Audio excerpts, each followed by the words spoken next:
साथियों नमस्कार, good morning. साथियों, जैसा कि आप सबको पता है, 6 अक्टूबर को जो अंता विधानसभा कंवरलाल जी को सजा होने के कारण से जिस तरह से कंवरलाल जी के साथ षड्यंत्र हुआ और भारत के बड़े राजनीतिज्ञों ने मिलकर जिस तरह से उनके साथ षड्यंत्र करके उनकी विधायकी को ख़त्म किया और आज वो जेल में है। और उसके बाद में अंता में विधानसभा की चुनाव आयोग ने 6 तारीख को घोषणा करी है और मैंने भी अब अंता विधानसभा से चुनाव लड़ना तय किया है। साथियों, मेरा आपसे आग्रह है कि मैं 14 अक्टूबर को मंगलवार के दिन नामांकन भरूंगा और अंता में मेरी इच्छा कि मेरे नामांकन में जिस तरह से आप अब तक मेरा साथ देते आए हैं, आशीर्वाद देते आए हैं, उसी तरह से 14 अक्टूबर मंगलवार के दिन के 12 बजे आप बड़ी संख्या में अंता पधारेंगे और मुझे आशीर्वाद देंगे।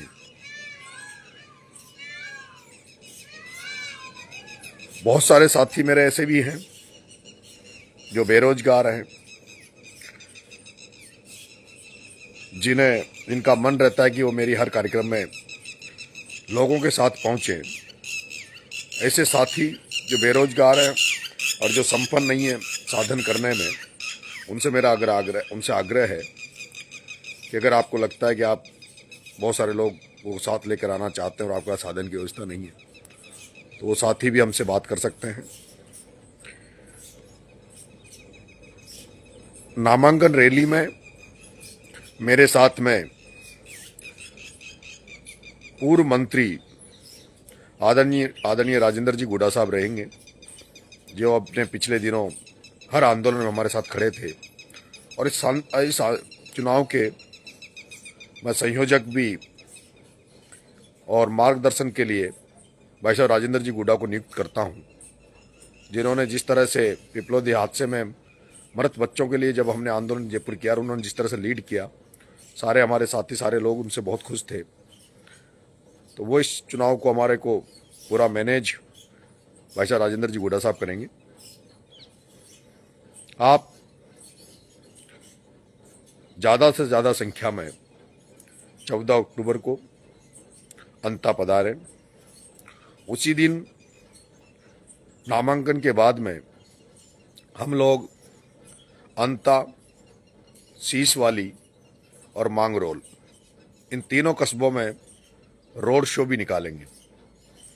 मेरा राजस्थान और देश में जहाँ कहीं भी जो साथी बैठे हैं, शुभचिंतक बैठे हैं, जो चाहने वाले बैठे हैं, उनसे आग्रह है कि आप सबको मैं 14 अक्टूबर मंगलवार के दिन अंता की धरती पे देखना चाहता हूँ। उसी दिन हम चुनाव का आगाज करेंगे और घर घर बूथ बूथ पर जाकर लोगों का और जनता का आशीर्वाद लेने का प्रयास करेंगे। मुझे उम्मीद है कि हमें छबड़ा में भी हमने प्रयास किया, देवली उनियारा प्रयास किया, और ये चुनाव हमारे लिए करो और मरो का चुनाव है। इस चुनाव में आपके आशीर्वाद का आकांक्षी हूं। भरोसा करता हूं कि आप सबका आशीर्वाद मुझे मिलेगा। साथियों, मेरे को चाहने वाले शुभचिंतक ज़्यादातर लोग कांग्रेस विचारधारा के हैं। ऐसे में मैं कांग्रेस से भी टिकट मांग रहा हूं और मैं ये कह रहा हूं कि मैं भरसक प्रयास कर रहा हूं कांग्रेस के टिकट के लिए। लेकिन अगर कांग्रेस पार्टी मुझे टिकट नहीं दे तो कल ये कांग्रेस बिल्कुल आरोप ना लगाए कि मैं किसी बी पार्टी के रूप में काम कर रहा हूं या किसी नेताओं से किसी से मिली भगत कर मैं चुनाव लड़ रहा हूं। क्योंकि मुझे पता है कांग्रेस पार्टी अगर मेरा टिकट काट के किसी और व्यक्ति को टिकट देती है और मैं चुनाव लड़ता हूं, तो जिस तरह से मेरे पर छबड़ा में भी आरोप लगाया, मेरे पे देवली उनियारा में भी आरोप लगाया कि मैंने बीजेपी से मिली भगत करके चुनाव लड़ा है, मैंने समय से पहले सारे हाईकमान को और कांग्रेस की पार्टियों के नेताओं को यह अवगत करा दिया है कि मैं कांग्रेसी हूं, कांग्रेसी विचारधारा को मानता हूं और कई दफा कांग्रेस से टिकट मांग चुका हूं। छात्र राजनीति कांग्रेस से, एनएसयूआई से चालू की। जब राजनीति में कदम रखा उसके पहले भी मेरे पिताजी ब्लॉक कांग्रेस के अध्यक्ष रहे। ऐसे में ये पूरी तरह से कांग्रेस में निष्ठा रखने के बाद भी, 3-3, 4-4 बार प्रयास करने के बाद भी छबड़ा में 18 में टिकट मांगा,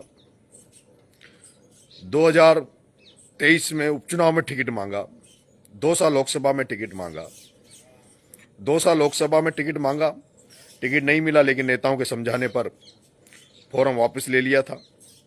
अगर शायद 2 साल लोकसभा में अगर मैं टिकट और फॉर्म वापस नहीं लेता और चुनाव लड़ता तो शायद आज राजनीतिक मेरी पारी आरंभ हो चुकी होती।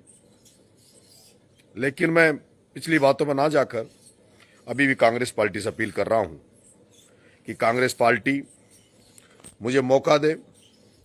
ऐसा नहीं हो, क्योंकि मैं ये भी कह रहा हूं कि उपचुनाव, अंता का उपचुनाव केवल यहीं तक सीमित नहीं रहेगा। अंता का चुनाव 2028 के आम चुनाव को भी प्रभावित करेगा। मैं अगर इस बार कांग्रेस से अलग हटकर अगर आगे बढ़ गया तो फिर मेरा मुड़ना नामुमकिन रहेगा। मैं फिर वापस से लौटकर कांग्रेस की तरफ नहीं आ पाऊंगा चाहकर भी, क्योंकि एक बार मैं अगर आगे बढ़ गया तो जो लोग मेरे साथ इस समय रहेंगे उन्हीं की आज्ञा का पालन करूंगा। ऐसे में मैं ऐसा कोई कदम नहीं उठाना चाहता जिससे मेरे कदम से भारतीय जनता पार्टी को फायदा हो, क्योंकि उदयपुर में भी यही हुआ। कांग्रेस ने समय रहते हुए जिन लोगों ने बाप पार्टी बनाई थी उनको अगर वो समय पर मौका देते पार्टी से तो शायद बाप पार्टी नहीं बनती, और बाप पार्टी बनी है तो कहीं ना कहीं कांग्रेस का नुकसान हुआ, बीजेपी को फायदा हुआ है। जहां कहीं भी तीसरे मोर्चे खड़े हुए हैं वहां नुकसान बीजेपी का नहीं बल्कि कांग्रेस का हुआ है।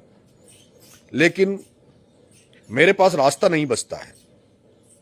मैं अगर कांग्रेस मुझे इस बार मौका नहीं देती तो मेरे पास रास्ता नहीं बचता है, और सबसे बड़ा कारण उसका यह है कि आज कांग्रेस में आदरणीय राहुल गांधी जी की मंशा के अनुरूप राहुल गांधी जी चाहते हैं कि कांग्रेस में दलित और आदिवासी और अल्पसंख्यक वर्ग जो कांग्रेस का वोट बैंक है उनको राजनीतिक प्रतिनिधित्व उनकी संख्या के आधार पर दिया जाए, लेकिन धरातल पे अलग हम देखते हैं। ऐसे में अभी भी राहुल गांधी जी के भरोसे, राहुल गांधी जी पे विश्वास करते हुए मैं रुका हुआ हूं, और मुझे उम्मीद है कि अगर आप सब लोग इसको वीडियो को शेयर करके राहुल गांधी जी तक अगर मेरी आवाज पहुंचेगी तो मुझे उम्मीद है कि आदरणीय राहुल गांधी जी मुझे मौका देंगे। मित्रों, मैं 2 चुनाव लड़ चुका हूं, छबड़ा और देवली उनियारा, पूरी ताकत लगा चुका हूं, और आपने देखा होगा पिछले दिनों भी मैं जिस तरह से मेरी सक्रियता रही है, आप सोच सकते हैं मेरी हालत कैसी होगी। इसलिए मेरे को हर तरह की मदद की जरूरत है, और आप लोग अपने अपने साधनों से, अपने अपने व्हीकलों से मुझे आशीर्वाद देने अंता जरूर पधारेंगे। अंता के हर बूथ, हर गांव के लोगों से मेरा आग्रह है, क्योंकि मैं अभी अंता में ज़्यादा परिचित नहीं हूँ, ज़्यादा लोगों से मेरा मिलना हुआ नहीं है, लेकिन छबड़ा भी मैं इसी तरह गया था, देवली उनियारा भी इसी तरह गया था, जो लोगों ने मेरे को आशीर्वाद दिया और उसके बाद जो रिश्ते बने हैं। अंता के लोगों को भरोसा देता हूँ, जो लोग मेरा साथ देंगे उससे कई गुना साथ देने का प्रयास मैं करूँगा। अंता की जनता मुझे मौका देगी तो मैं भरोसा देता हूँ कि मुझे मौका देने के बाद में अंता की जनता को कभी ये नहीं लगेगा कि हमारा जनप्रतिनिधि जिसको हमने चुना है वो हमें साथ नहीं मिल पा रहा, उसका ऐसा कभी भी मौका उनको मैं नहीं दूंगा। अंता की जनता को लगेगा कि उन्होंने एक ऐसे लड़के को विधायक बनाया है जो उनकी सरवण बनकर, उनका बेटा बनकर उनकी सेवा करेगा। जहां कहीं भी संकट होगा, जहां कहीं भी कोई व्यक्ति दिक्कत में होगा, उनके लिए काम करेंगे। हाड़ौती में किसान राजनीति को मजबूत करना चाहता हूं। किसानों के बेटों को राजनीतिक प्रतिनिधित्व दिलाने का शपथ मैंने ले रखी है। मैंने कहा है कि झालावाड़ 12 लोकसभा में जो ये अंता विधानसभा आती है, जिसमें सबसे ज्यादा वोट धाकड़ समाज के हैं, आज अगर धाकड़ समाज का विश्वास, आशीर्वाद नरेश मीणा को इस विधायक बनाने में मिला, तो मैं शपथ लेता हूं कि अगली बार 2029 में जो सांसद का चुनाव होगा झालावाड़ 12 का, उसमें मैं और मेरे चाहने वाले सब लोग पूरी ताकत के साथ किसी धाकड़ समाज के बेटे को सांसद बनाकर संसद भेजने का काम हम करेंगे। सर्व समाज को साथ लेकर मैं चुनाव लड़ूंगा। सभी धर्मों का सम्मान करते हुए, सभी का आदर करते हुए ये चुनाव हम लड़ेंगे। भारतीय जनता पार्टी से जहां तक मुझे विश्वास है, किसी किसान के बेटे को टिकट मिलेगा। बीजेपी से हमें नफरत है, बीजेपी को हम ना तो देखना पसंद करते हैं, लेकिन अगर बीजेपी से किसान के बेटे को टिकट मिला तो हमारा चुनाव बड़ा ही सौहार्दपूर्ण होगा। किसी तरह की टीका टिप्पणी हम उस किसान के बेटे पर नहीं करेंगे। जैसे मैं देवली उनियारा जब चुनाव लड़ा तो मेरे सामने राजेंद्र जी गुर्जर थे, लेकिन पूरा देवली उनियारा और पूरे लोग जानते हैं कि किस तरह से वो सौहार्दपूर्ण तरीके से वो चुनाव हुआ था। और अगर मुझे जो लगता है कांग्रेस पार्टी मुझे टिकट नहीं देकर उसी धन्ना सेठ को मौका देती कांग्रेस, जिसको पहले भी कांग्रेस उस जगह से विधानसभा अंता से लड़ाती आई है, तो उसको हम दिखा देंगे कि चुनाव होता कैसे है और चुनाव लड़ा कैसे जाता है। अब तक तुम्हें जो तुम चुनाव लड़े हो वो शायद वैसे लोगों के सामने लड़े हो जो लोग सक्षम नहीं थे तुम्हारे धन बल के आगे, लेकिन इस बार हाड़ौती का बेटा, जनता का बेटा, जनता का सेवक नरेश मीणा चुनाव लड़ रहा है। ऐसे में दिखाएंगे इस धन्ना सेठ को कि चुनाव कैसे होता और कैसे लड़ा जाता है। उम्मीद करता हूं मेरे भाइयों कि आप तमाम लोग जो इस वीडियो को सुनेंगे, कम से कम वो लोग अंता की धरती पे 14 अक्टूबर को मंगलवार को जरूर आएंगे। धन्यवाद। राम राम साहब।